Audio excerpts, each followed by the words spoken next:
Se eu tiver um bloqueio de ramo direito, é só você raciocinar. Se eu tenho um bloqueio de ramo direito, eu tenho o ramo direito do feixe de Higgs e o ramo esquerdo do feixe de Higgs. Se eu bloquear o ramo direito, o potencial de ação vai ter mais dificuldade de chegar ao ventrículo direito. Então a válvula pulmonar vai ter o seu atraso de fechamento. Então o P2 vai demorar a acontecer. Então quando eu tenho um bloqueio de ramo direito, o A2 fica no lugar dele, mas o P2 vai se afastar, independente da respiração. Então eu vou ouvir um desdobramento de segunda agulha. Patológico. Por exemplo, eu tenho uma pessoa de 65 anos, eu ouço TRA, eu não vou pensar em desdobramento fisiológico, em hipótese nenhuma.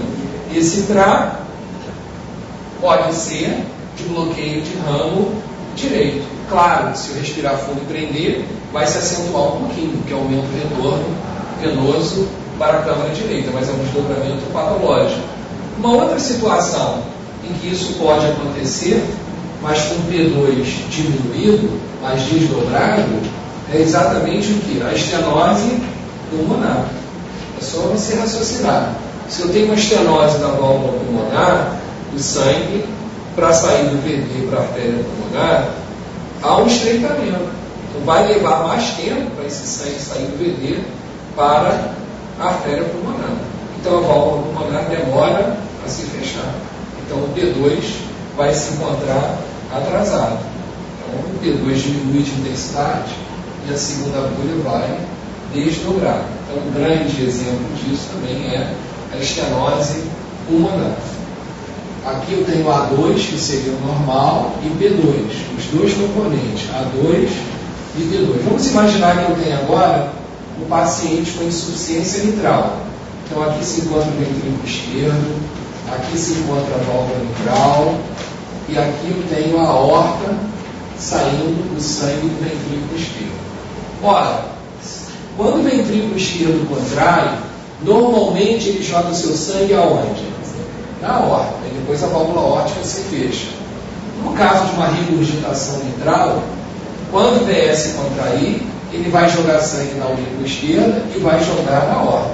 Então a aorta vai receber o quê? Menos sangue. Então ela vai se fechar mais cedo. Então o que vai acontecer? Normalmente eu tenho P2 aqui e eu tenho A2 aqui. No caso da insuficiência mitral, então o A2 vai acontecer mais cedo. Então eu vou ter um desdobramento de segunda agulha por antecipação de A2. Então a insuficiência mitral é uma causa de desdobramento de segunda agulha. Mas qual é o mecanismo agora? O mecanismo agora não é o atraso de P2. O mecanismo agora é antecipação de A2. Então na insuficiência mitral, o que eu tenho é uma antecipação de A2, quer dizer, o A2 acontece mais cedo, que eu tenho menos sangue saindo do VE para a aorta, porque o ventrículo, ao se contrair, está dividindo o seu sangue, que deveria ir todo para a aorta, uma parte dele vai para a aurícula esquerda. Então a aorta recebendo menos sangue, a válvula aórtica vai se fechar mais cedo. Então eu vou ter antecipação de A2. Então na insuficiência mitral, o desdobramento de segunda agulha é por antecipação de A2. Então esse é um mecanismo importante de desdobramento de segunda agulha.